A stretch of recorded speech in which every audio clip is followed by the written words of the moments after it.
কড়াই পনিরের মশলা তৈরি করে খুব সহজ পদ্ধতিতে আপনাদের কড়াই পনির বানিয়ে দেখাবো।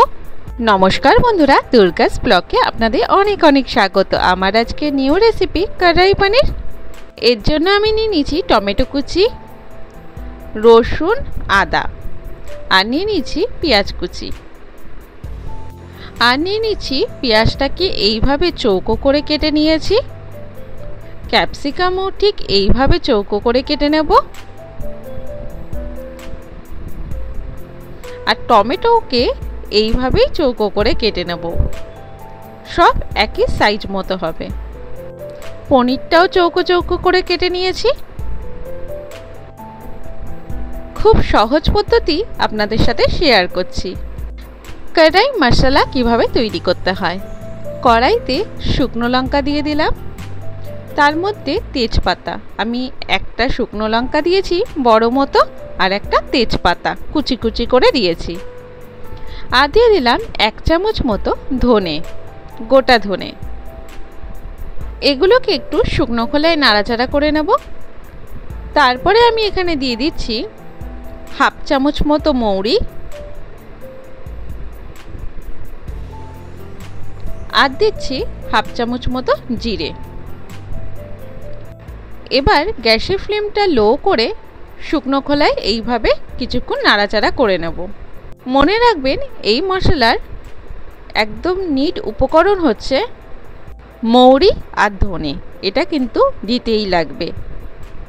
এর একটা গুঁড়ো আমি বানিয়ে নেব। তারপর কড়াইতে সাদা তেল দিয়ে দিলাম, ওর মধ্যে কিছুটা পরিমাণ ঘি অ্যাড করে দিলাম। স্মেলটা কিন্তু দারুণ আসবে। এর মধ্যে সামান্য একটু নুন অ্যাড করে পনিরগুলোকে আমি হালকা লালচে করে ভেজে নেব। একটু কালার আসলেই আমি এটাকে তুলে নেব। পনিরগুলো ভাজা হয়ে গেছে, আর ঘিতে ভাজতে কিন্তু ওর গন্ধটা কিন্তু খুব সুন্দর আসে। পনিরগুলো সব তুলে নিলাম। ওই তেলের মধ্যেই আমি যে চৌকো চৌকো করে ক্যাপসিকাম কেটে রেখেছিলাম, ক্যাপসিকাম, পেঁয়াজ কুচি, ওইগুলোকে দিয়ে হালকা নাড়াচাড়া করে নেব। খুব বেশি একটা কুক করব না, 50% মতো কুকড হবে। সামান্য একটু নুন দিয়ে দিলাম। একটু ভাজা ভাজা হয়ে গেলে যে টমেটোগুলো চৌকো চৌকো করে কেটেছিলাম সেগুলোও দিয়ে দেবো এর মধ্যে। একসাথে ভাজা ভাজা করে নেব। ঠিক এই রকম হবে। সেই অবস্থায় পনির যেখানে নামিয়েছিলাম সেইখানেই আমি তুলে রেখে দেব।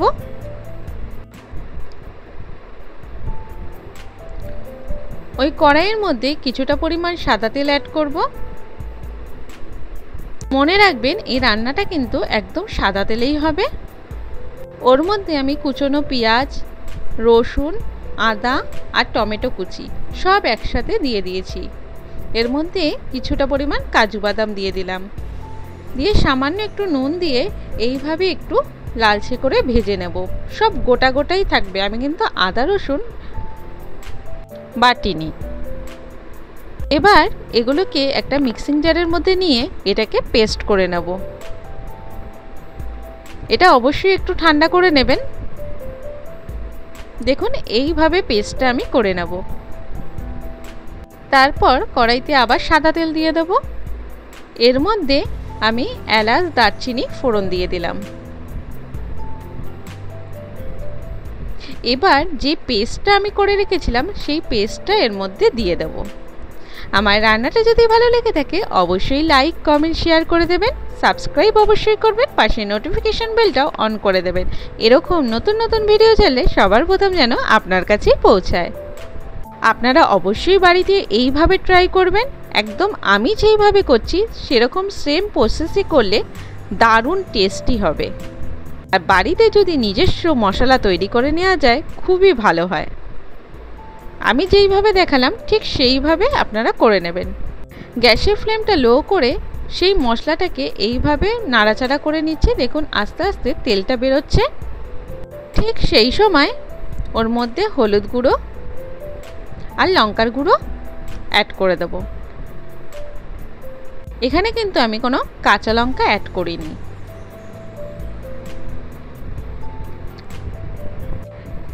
কড়াই পনিরের মেন কড়াই মশলা এর মধ্যে দিয়ে দিলাম আমি 1 চামচ মতো কড়াই মশলা এর মধ্যে দিয়ে দিয়েছি।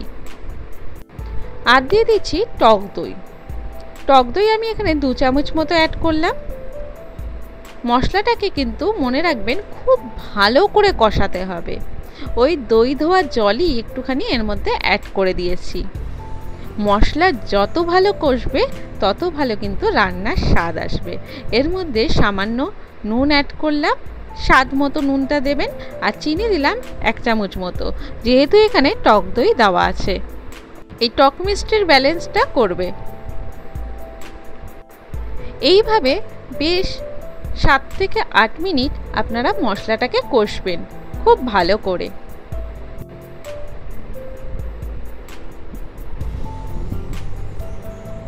রেসিপিটা যদি ভালো লেগে থাকে অবশ্যই শেয়ার করে দেবেন।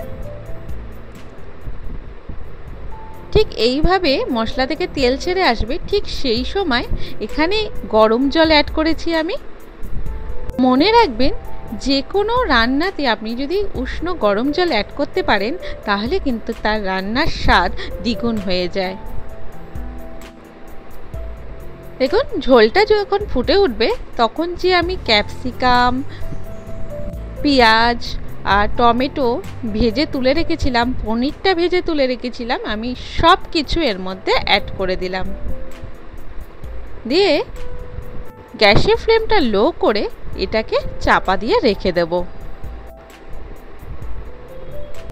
প্রায় 10 মিনিট মতো এটাকে চাপা দিয়ে রেখেছিলাম। দেখুন ঝোলটাও টেনে গেছে, গ্রেভি গ্রেভি টাইপের হয়েছে। ঠিক এই রকম অবস্থায় এখানে আমি 1/2 চামচ মতো ঘি দিলাম। আর দিয়ে দিচ্ছি কড়াই মশলা যেটা তৈরি করে রেখেছিলাম, সেটা উপরে ছড়িয়ে দিলাম 1/2 চামচ মতো। দিয়ে গ্যাসের ফ্লেমটা কিন্তু আমি এবার অফ করে দিয়েছি। অফ করে আবারও আমি ঢাকা দিয়ে রাখবো মিনিট 5। বাস আমার কিন্তু কড়াই পনির একদম রেডি। এবার সার্ভ করার জন্য একদম রেডি হয়ে গেছে। খুব সহজ পদ্ধতিতে করে ফেললাম তো। আপনারাও চাইলে বাড়িতে দারুণভাবে এটাকে প্রেজেন্টেবল করতে পারেন। সবাই সুস্থ থাকবেন, ভালো থাকবেন, দেখা হবে নতুন ভিডিওতে। Thank you.